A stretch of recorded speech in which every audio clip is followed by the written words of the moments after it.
I'm going to share a presentation because it actually illustrates what I'm trying to talk about much better. I'm going to share the slides the most of the time. You are going to do 2 writing exercises, so I suggest right now you go and make sure you've got a pen and paper. You're going to do 2 writing exercises, and they each take 10 minutes. The first one will not be shared. The second one can be shared, and if you share you will get feedback, so please be aware the first one you will not be shared, and that's really important to know. So we're going to head into the presentation. I hope it works fine for you on your screen, and it'll probably be about 20 minutes or something, and then we'll have an exercise. So Lois will probably want to edit her video later to cut out the 10 minutes when you're all writing, because it will be really boring. So it's good that you stay on mute. If you want to ask me things, I'm not really going to be responding to your questions until we get to some moments when we will have questions, and it will say very clearly on the screen questions. So that's when I will look at them or ask Lois to relay them. So Lois, please do keep your eye on the chat, because I'm really not going to be able to do that. So with no further ado, I shall now share my screen with you. Oh, you have a disabled attendee screen sharing, host. Oh, how do I do that? I'm afraid then? I don't know, but you're going to have to undisable it. Hang on. I don't know how to do that. Carmen, can you unmute yourself, please? Can you mute yourself, please, because you've unmuted. And every time you make a noise, you come up on the screen. Okay, I'm looking for... If you can't do it, then I will email you my presentation and ask you to share it. There should be, on the side of the shared screen thing, there should be like a little toggle button. All right, let me have a look. Do that. Yeah, I don't know how I did that.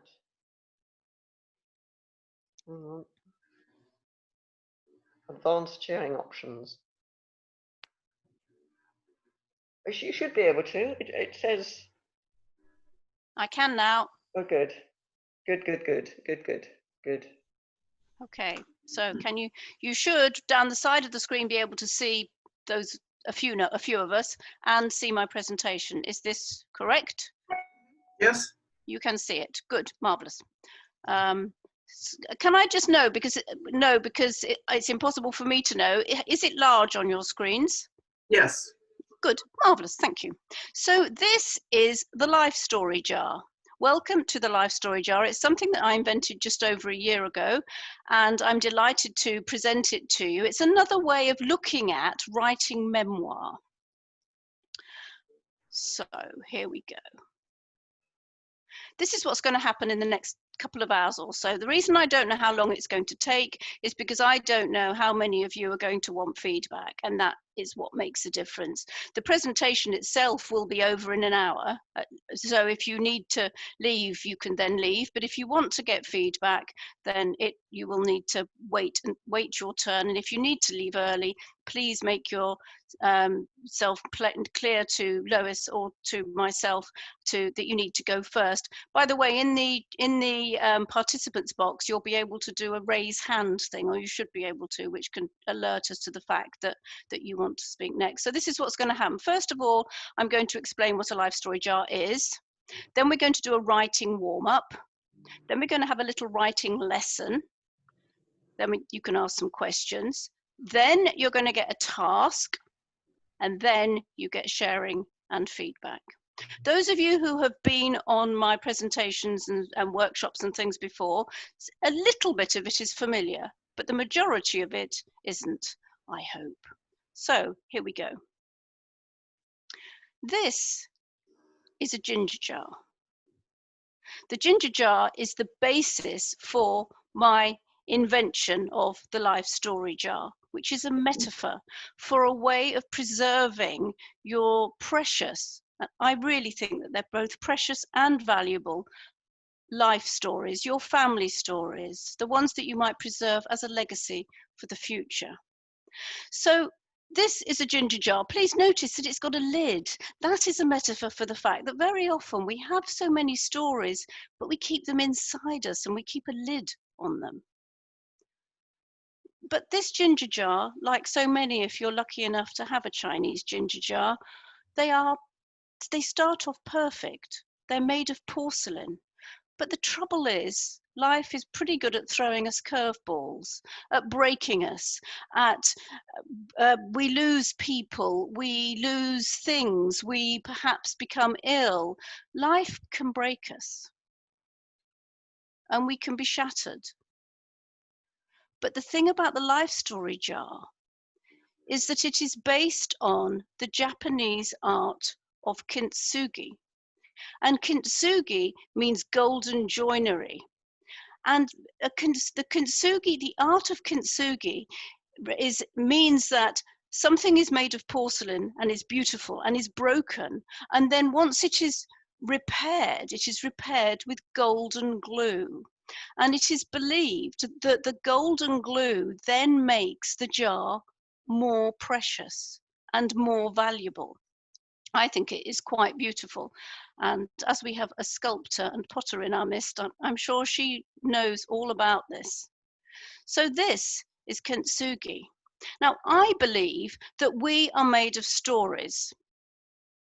So we are like a ginger jar. And I believe that it is the sharing of those stories that is the golden glue. And it's the important bit, it's the sharing. So what does sharing mean? Well, it's as if stories are made of lead, but when we hold them to the light, they look like gold, like this piece of honeycomb. So who am I? And where do I fit in on a life story jar? Well, this is me. This is the me that I present to the world. I was for many years known as the book cook. And what I used to do, in fact, I still do, is I work one-on-one with people to help them write their books. And so this is the Jo Parfitt that I have presented to the world for many years as somebody who helps people to put together their books. And the elements that they put in their books are research, illustrations, inspiration, quotes, and a wow factor. And I help people to cook their books in an oven. So this is the Jo Parfitt I present to the world. But is this the real Jo Parfitt? Is this the real Jo Parfitt? The Jo Parfitt who has had professionally made photographs for her website. This is the me I present to the world, the accessible me, the me who mentors, and the me who rather likes purple. Or is this the me I present to the world? This was a book that I wrote in 1998 about a portable career. For many, many years, people knew me as the person who wrote a book on portable careers. Is that me? Is this the me who teaches, who loves having people sitting around a table, again, wearing purple and with purple glasses and teaching them something? Is that me? Or is this the real me? Is this one of my stories? One of the pieces that make up the jar that is me? About 6 years ago, I went to live in Kuala Lumpur, Malaysia, and I became completely crippled with the fear of having my handbag snatched. There were signs around that said, watch out for motorbikes that will come past and steal your handbag. I read in the news about people who were having their gold necklaces slashed away from their throats by people with knives. I became completely terrified, and for a while I refused to go out. Now, that is part of me. That is one of my stories, but my goodness, it is so in contrast with the Jo Parfitt you've just seen in those other pictures, but it's still part of me. It's still one of my stories. And what about this one? This is a personal part of me.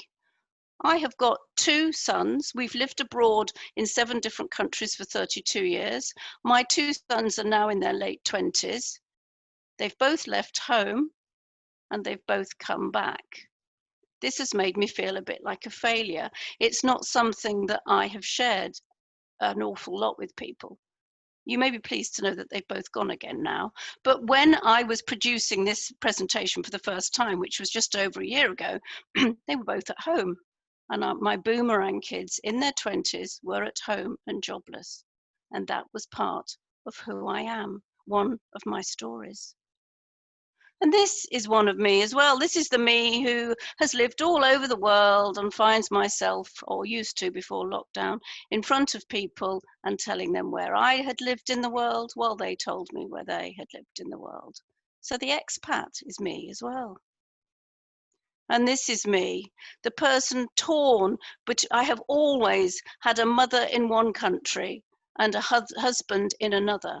I live in Holland, my mother's in the UK, and I am mostly torn and crippled with guilt.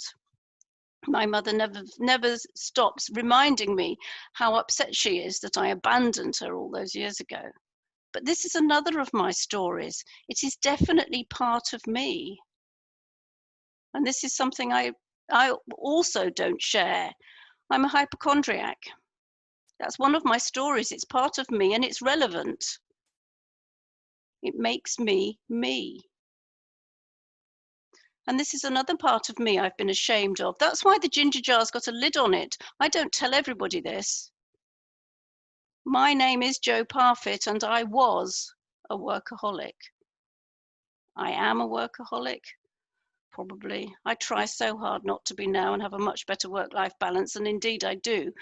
But this was me for many, many, many years until I had a burnout. That's something else not a lot of people talk about, but it's something else that belongs in my life story jar. It is another part of me.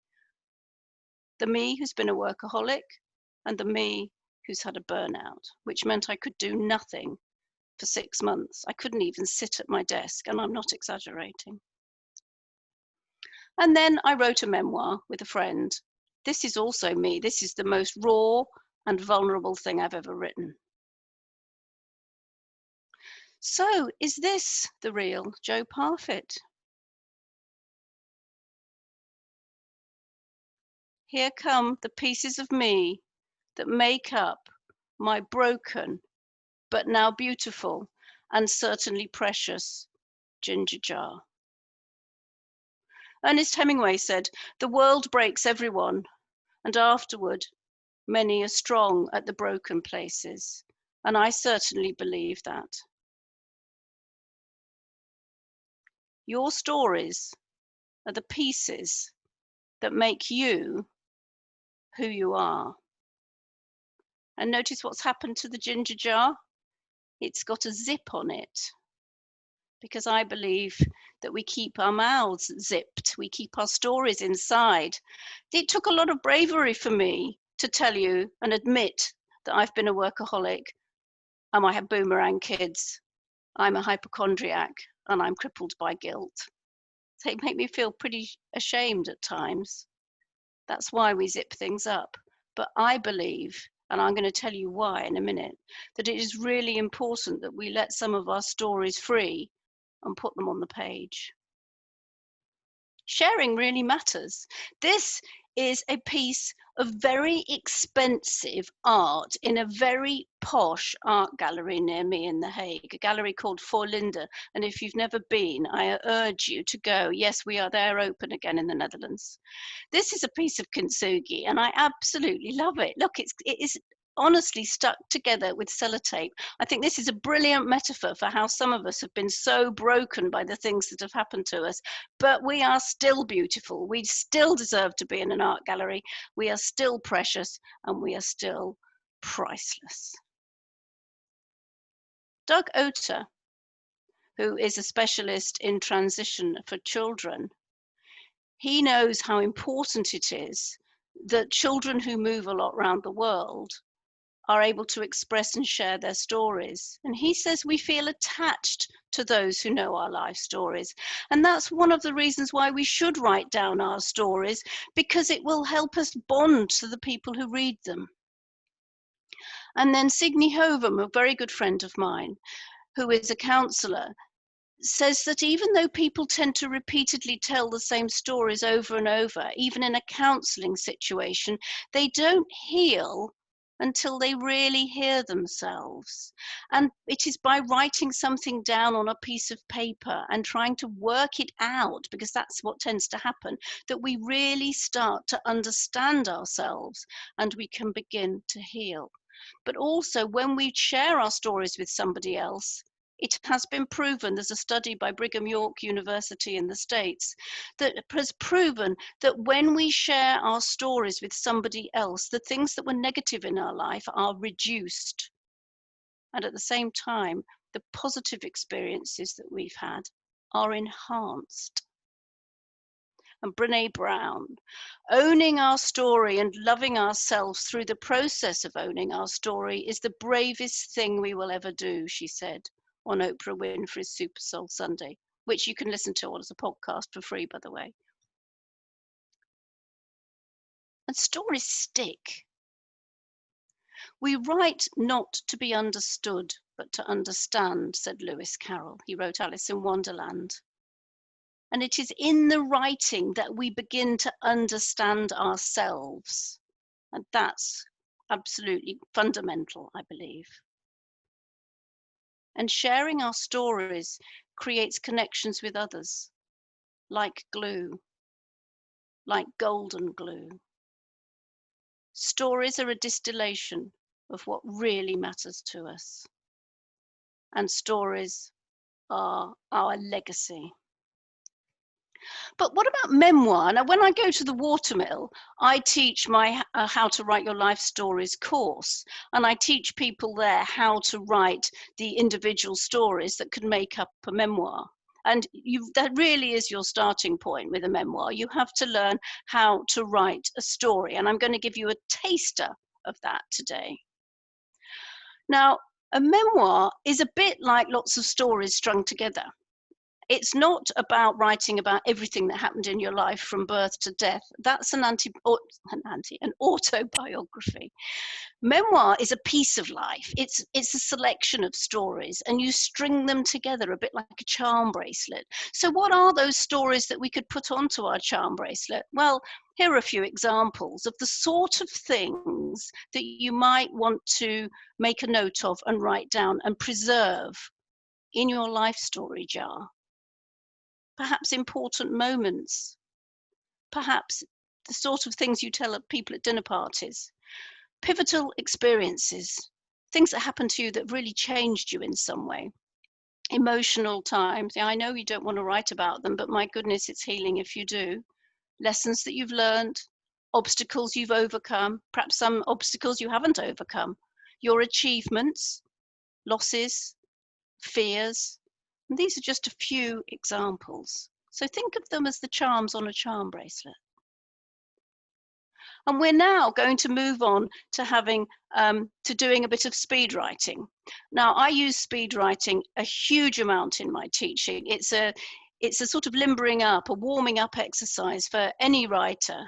And right now I've been running some online writers circles, and the people who come along always start off with a 10-minute speed write. And if you've come to the Watermill, you already know what speed writing is. Maybe you already know what it is anyway. And if you're interested in it, then I do suggest you buy a book called The Artist's Way by Julia Cameron, which maybe Lois could put in the chat for you in case you don't know it. It's a really helpful course on using speed writing to get to know yourself better.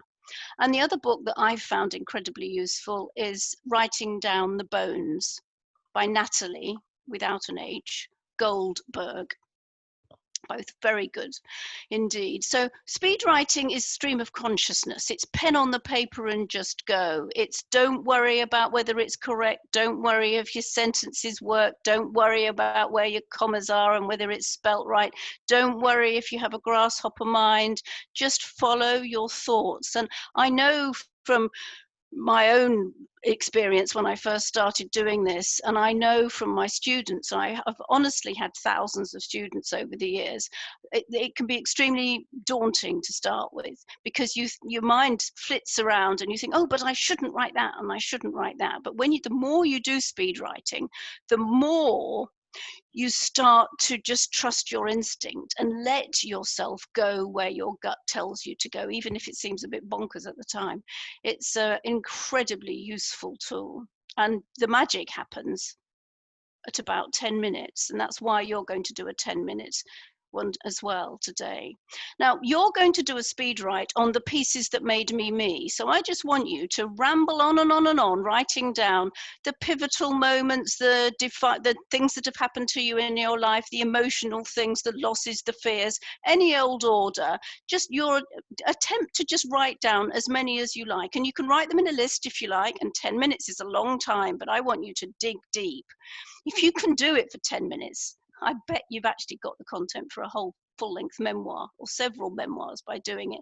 So you can ramble on a little bit about some of them if you want, but the goal is to just come up with as many as you can, because I bet you have never given yourself permission to do this before. And 10 minutes isn't very long, but this could change your writing life. So I'm going to ask you to do that. I know you're already muted, but before you do that, and during those 10 minutes, I'll be muted too. I'll set my timer for 10 minutes and then I'll come back and then we'll continue the presentation. Does anybody have any questions? Does anybody not understand what I'm asking you to do? And by the way, I'm just going to,